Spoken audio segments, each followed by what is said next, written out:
श्री स्वामी समर्थ.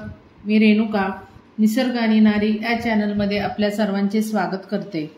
दर महिन्यात येणाऱ्या एकादशीचे वैशिष्ट्य आहे आणि वेगवेगळे नावसुद्धा आहे.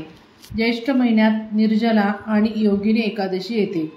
तर आज आपण योगिनी एकादशीचे महत्त्व व कथा जाणून घेणार आहोत. हिंदू धर्मात एकादशी व्रताला महत्त्वाचे स्थान आहे. पंचांगानुसार ज्येष्ठ कृष्ण पक्षाच्या एकादशीला योगिनी एकादशी म्हणतात. या व्रताचे पालन केल्याने सर्व पापांचा नाश होतो. हे व्रत इहलोकात आनंद आणि परलोकात मुक्ती देणारे आहे असे सांगितले जाते. योगिनी एकादशी तिन्ही लोकात प्रसिद्ध आहे. या एकादशीला केलेल्या उपवासाचे महत्त्व 88,000 ब्राह्मणांना भोजन देण्या इतके महत्त्वाचे आहे. या एकादशीच्या व्रताने मानवाचे सर्व आजार दूर होतात. एकदा धर्मराज युधिष्ठिरने भगवान श्रीकृष्णांना या एकादशी व्रताचे महत्त्व आणि उपासनेची पद्धत सांगण्याची विनंती केली.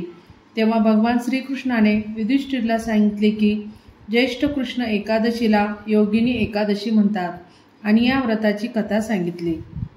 स्वर्गातील अलकापुरी येथे कुबेर नावाचा राजा राज्य करीत होता. तो शिवभक्त होता. महादेवाची नित्य पूजा करत असे. हेममाली नावाचा माळी रोज शिवपूजेसाठी फुले आणून देत असे. हेममालीची पत्नी विशालाक्षी होती, जी अतिशय सुंदर होती. एके दिवशी हेममालीने मानसरोवराहून फुले आणली आणि पण घरी तो आपल्या पत्नीशी गप्पा गोष्टी करण्यात फुले राजाला देण्याचे विसरून गेला. तिकडे राजा फुले आणण्याची वाट पाहत राहिला. दुपारपर्यंत हेममाली आला नाही. तो का आला नाही हे जाणून घेण्यासाठी राजाने हेममालीच्या घरी सैनिक पाठवले व दरबारात त्याला घेऊन येण्यास सांगितले. कुबेर राजाने हेममालीला दरबारात बोलावले.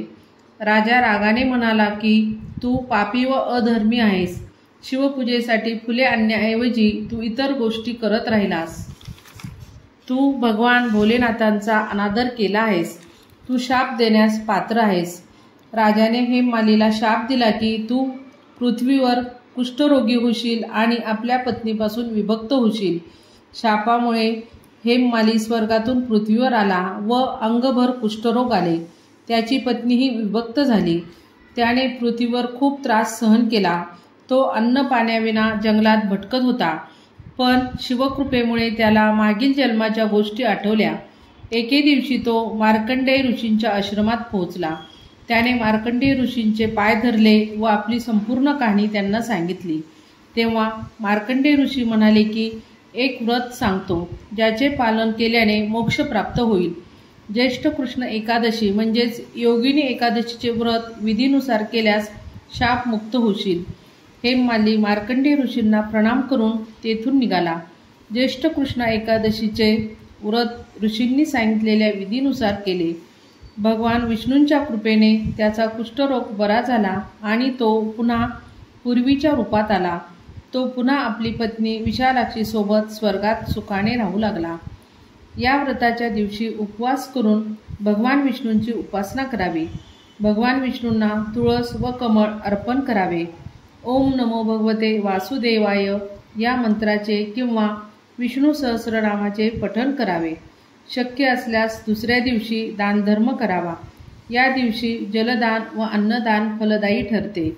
तसेच कोणी आजारामुळे त्रस्त असेल तर या दिवशी भगवान विष्णूंच्या उपासनेसोबतच सुंदरकांड पाठ करणे फलदायी ठरते. माहिती आवडली असेल तर इतरांनाही शेअर करा. धन्यवाद.